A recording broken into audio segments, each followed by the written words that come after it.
میری والدہ کے ساتھ میرا رشتہ ایسا تھا کہ میں شادی کی لائف میں تھی۔ میں اپنی ہر بات اپنی امی کے ساتھ شیئر کرتی۔ میری ماں مجھے ہمیشہ کچھ اچھا ہی سمجھاتے تھے۔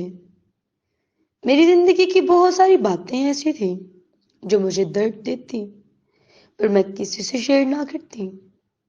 جب میں زیادہ پریشان ہوتی تو اپنی ماں کا ساتھ بات کر لیتی۔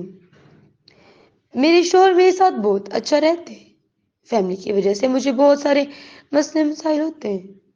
میرے شوہر ہمیشہ مجھے یہ کہتے، ماریا، میں آپ کے ساتھ ہی تو ہوتا ہوں، پر میری دیورانی جٹھانیاں میرے ساتھ برا سلوک کر جاتی تھی۔ خدا نے مجھے ایک بیٹی اور ایک بیٹے جیسی نعمت سے نوازا ہوا تھا۔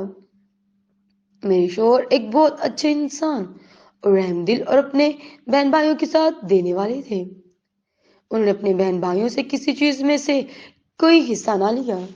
انہوں نے اپنا گھر، اپنی جگہ، اپنی گاڑی سب اپنے خدا کے وسیلہ سے لیا تھا۔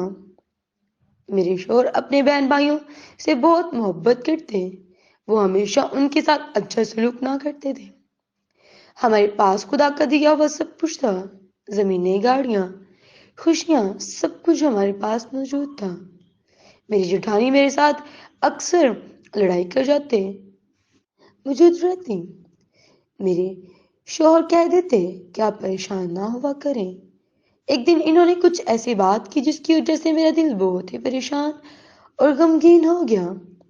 میرے شوہر کہتے، تجھے اپنے خدا پر بھروسہ نہیں ہے کہ تو میں نے جواب دیا، تو پھر کہتے پریشان کیوں ہوتی ہو؟ انہوں نے کہا کوئی پریشانی تھی تو میرے ساتھ مجھے بتائیں۔ میں رو پڑی۔ انہوں نے مجھے گلے لگا لیا اور کہتے، پگلی بتاؤ کیا ہوا ہے؟ پھر سے چپ رہی۔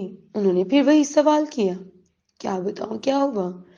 پھر میں نے بتایا کہ آج آپ کے بھابھی نے میری بڑی بیٹی کی وجہ سے میرے ساتھ لڑائی کی اور مجھے جھولیاں اٹھا اٹھا کر بد دعائیں دے رہی تھی کہ خدا تمہیں دوبارہ بیٹے کا منہ تک نہ دکھائے۔ یہ سب بتاتے بتاتے اونچی اونچی رو رہی تھی۔ میرا ایک بیٹا اور ایک بیٹی تھی اور ایک ہی بات کہی جا رہی تھی کہ خدا تمہیں اب بیٹیاں ہی بیٹیاں دے، بیٹے کا منہ تمہیں کبھی نہ دکھائے۔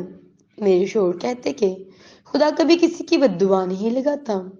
8 سال گزرنے کے بعد خدا نے مجھے ایک بیٹی اور 3 بیٹے نوازے، یعنی 2 بیٹیاں اور 4 بیٹے۔ خدا نے مجھے اولاد جیسی برکت سے نوازے۔ میرے شوہر پھر مجھے کہتے، خدا نے ہمیں ہر چیز سے نواز دیا، اولاد جیسی برکت، اچھا گھر، اچھا کاروبار، خوبصورت اولاد، ہر چیز اس نے ہمیں بہتر سے بہترین دی تھی۔ اب مجھے احساس ہوتا تھا کہ خدا کسی کی بد دعا کو قبول نہیں کرتا۔ ان کی بد دعا کے بعد خدا نے مجھے 3 بیٹے ہی نوازے تھے۔ اس لیے ہمیں ہمیشہ اپنے خدا پہ بھروسہ ہونا چاہیے کہ وہ کسی کی بد دعا کو چاہے وہ جل اٹھا کر دے، چاہے وہ دل میں ہمارے لیے نفرت رکھے، پر جب تک ہمارا خدا ہمارے ساتھ ہوگا، ہمارا کوئی بھی کچھ نہیں بگاڑ سکتا۔